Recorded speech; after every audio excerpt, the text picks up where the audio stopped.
আজকে হঠাৎ করেই আমরা বের হয়ে গেলাম ফ্যামিলি নিয়ে বেড়াতে। তো নিজেরা যেখানে সেখানে ঘুরতে যাওয়াটা খুবই ইজি, কিন্তু ফ্যামিলি আর বাচ্চাদের নিয়ে কোনো জায়গা সিলেক্ট করাটা আসলেই কঠিন। তো আমরা দিয়াবাড়ি সিলেক্ট করলাম। দিয়াবাড়িতে এই জায়গাটা আমাদের ভালো লেগেছিলো, এটা নদীর পাশে ছিল। আমরা ভেবেছিলাম কায়াকিং করতে পারবো, কিন্তু আসলে তখন সন্ধ্যা হয়ে গিয়েছে আর বিকালে ছাড়া এই জায়গাটা আসলে মজা পাওয়া যেত না। যদিও এই জায়গার খাবারটা বেশ ভালোই লাগতো আমাদের কাছে, তাই আমরা জায়গা সুইচ করলাম। এখানে দিয়াবাড়িতে একটা বাজারের মতো জায়গা আছে, যেটা হচ্ছে বাচ্চাদের অনেক খেলার জিনিস আছে, অনেক রাইডস আছে, খুব লোকাল টাইপ এরিয়া। আর হচ্ছে প্রচুর প্রচুর পরিমাণে স্ট্রিট ফুড, মানে এত বেশি। তো আমরা মূলত সেখানে এইসব লাইটস দেখেই গিয়েছি। বাচ্চারা আবদার করছিল যেটা বিভিন্ন জিনিসে চড়বে, যেমন আমার ছোট বেবি ভাস্তা, ও হচ্ছে ঘোড়ায় ওকে চড়ানো হয়েছে। ঘোড়া একটা মজার ব্যাপার আছে, এখানে বসে ছবি তুললে 20 টাকা লাগে আর এখানে চড়তে লাগে 50 টাকা।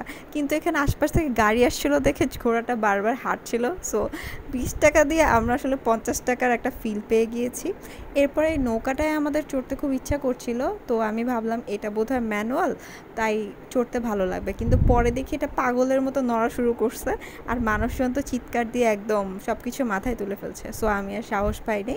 এরপরে আমরা ভিজিট করতে লাগলাম বাজারটা কেমন। তো এখানে এই লোকাল ফুলগুলো দেখতে আসলে সুন্দর লাগছিল, মানে জায়গাটা পুরাই মেলার মতো, খুবই কালারফুল। যারা স্ট্রিট ফুড লাভার আছে তাদের এই জায়গাটা খুবই ভালো লাগবে। এখানে প্রচুর পরিমাণে সি ফুড দেখেছি, আর ফুচকা থেকে শুরু করে ফাস্ট ফুড, বিভিন্ন রান্না করা চুই ঝাল ছিল, তারপরে হাঁসের মাংস, গরুর মাংস, আসলে কোনো রকম খাবারের অভাব ছিল না।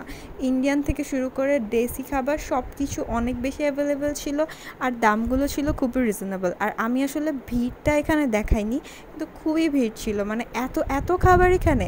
পিৎজা ছিল, চা ছিল, আর অনেক টাইপের স্ট্রিট ফুড ছিল, আর সবগুলো বেশ রিজনেবল ছিল। আর চারপাশ থেকে একদম খাবারের সুগন্ধ আসছিল। এক জায়গা থেকে বারবিকিউয়ের স্মেল আসছে, আরেক জায়গা থেকে রান্না খাবারের স্মেল আসছে, মানে পুরোই মনে হচ্ছিলো একটা খাদ্য রাজ্যে চলে আসি। বিভিন্ন রকমের জুসও ছিল।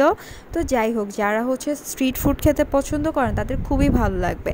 আর কিডসদের নিয়ে গেলে তারা তো খুবই মজা করতে পারে। বাচ্চারা এখানে একটা জাম্পিং একটা রাইড ছিল, এরা ইচ্ছা মতো লাফাইছে।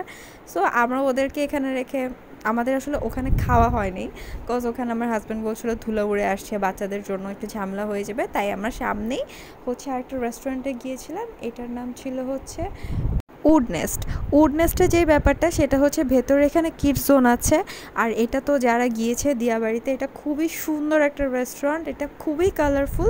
আমি আসলে এটা ডিটেলসে কোনো ভিডিও করিনি, বাট এখানে ফ্লোরিং সিস্টেমে বসার ব্যবস্থা ছিল। আমরা ফ্লোরিংটায় বসেই খেয়েছি, ওইটা ছিল ইনডোর পার্ট, ওখানে এসি ছিল বলে আমরা আর কি ওখানেই ছিলাম। আর বাইরের আউটডোর পার্টটা খুবই ভালো, আর খুবই বাতাস হচ্ছিল তখন, তাই বাইরে দোলনা সিস্টেমে বসার জায়গা ছিল।